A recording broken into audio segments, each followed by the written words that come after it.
the partners such as Humana, and HCSA, and ACA, and the philanthropic gifts as well as the grants that have made this all possible. I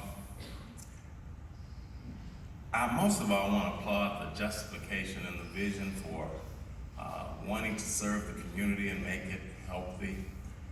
That's a broad and bold vision and sincerely held, as you can see from what has already been stated.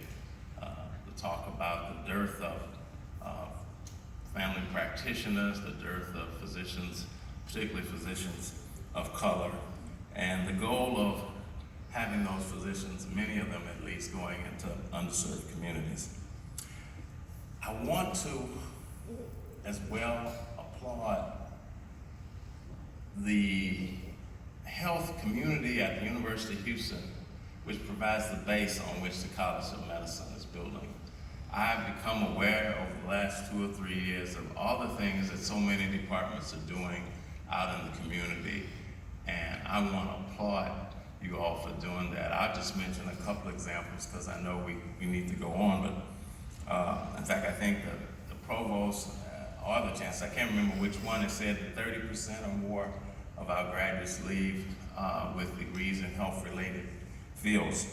And so there are lots of students and faculty doing things and have done. I think the College of Social Work, Graduate College of Social Work, is celebrating 50 years. And they have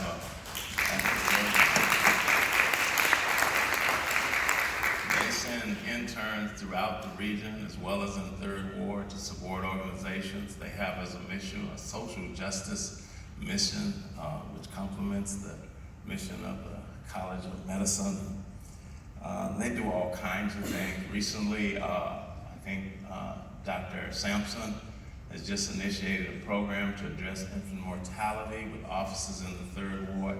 That's just one example of the kinds of things that are going on.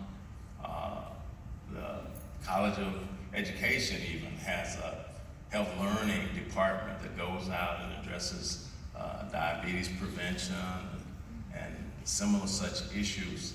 I could go on and on of the things that I've learned. I especially want to mention the Department of Communication Sciences and Disorders, which has a little known office over in the Third Ward Multi-Service Center that for quite a while has been seeing individuals 2 or 3 times a week. And now they're getting a van and they're going to expand their reach through this van.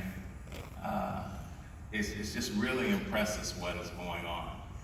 And the opportunity to collaborate, as has been mentioned, and to do even more is what this conference is about. I do want to say that I have some questions that I want to articulate just briefly, and I'm leaving out some things because if I went to list more services, we'd be held morning. But I want to challenge all of us to truly engage the community so that you can see some issues through the community's eyes and be concerned about some of the root causes and some of the infrastructures, as the Dean of College of Social Work mentions frequently. I'll just mention a couple that are on my mind today since I have all of you here. One of the things as I go about, I ask myself, where are the men and where are the boys? And I want you all to think about as you go about and research and think about your services and ask yourself that question.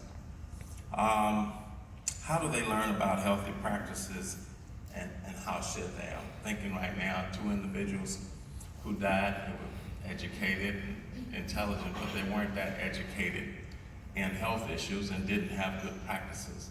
And they lived not far from here, and yet they passed. So you might ask that. I want you to think about this question. Why is conflict and violence so often the norm in terms of conflict resolution? The students at Yates High School put on a play, and it was monologues. And when I attended that, I expected them to be talking about conflicts with the local police, which is so much in the news. And that wasn't it at all. They were talking about conflicts at home.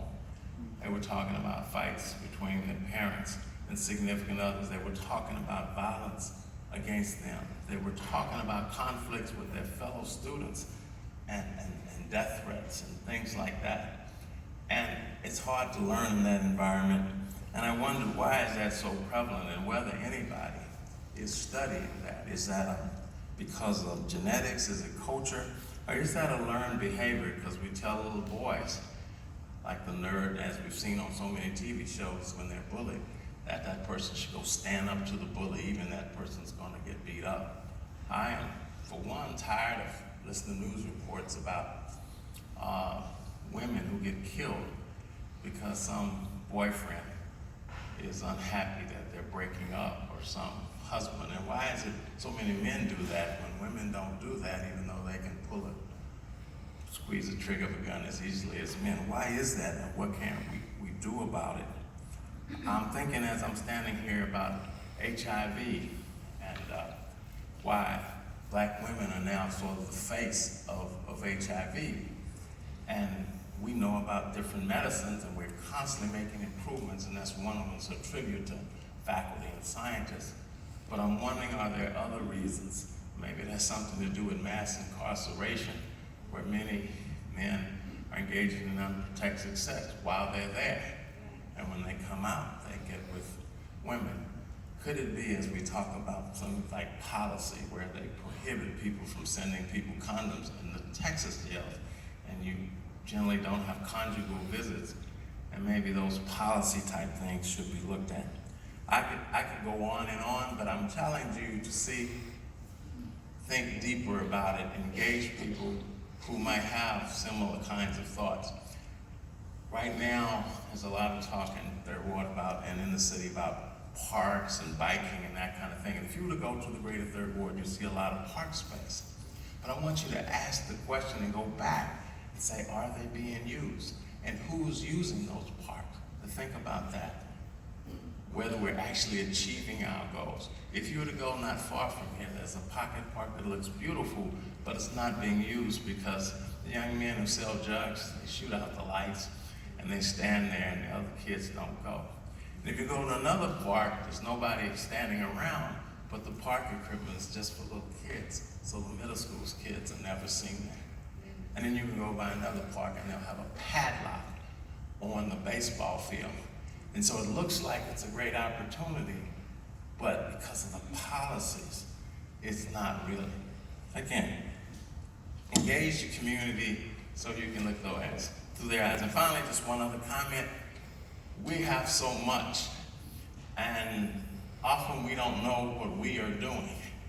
And I hope that we can centralize information so that it'll be possible for all of us to go to our computer and find out what faculty and people are doing in the health sphere, and we can find out by categories, by neighborhoods and different things. And so the community can do that as well, because I think that would help forge partnership. So, like everyone said, welcome, and I congratulate the Faculty Senate, and thank you for all that you do on behalf of the community.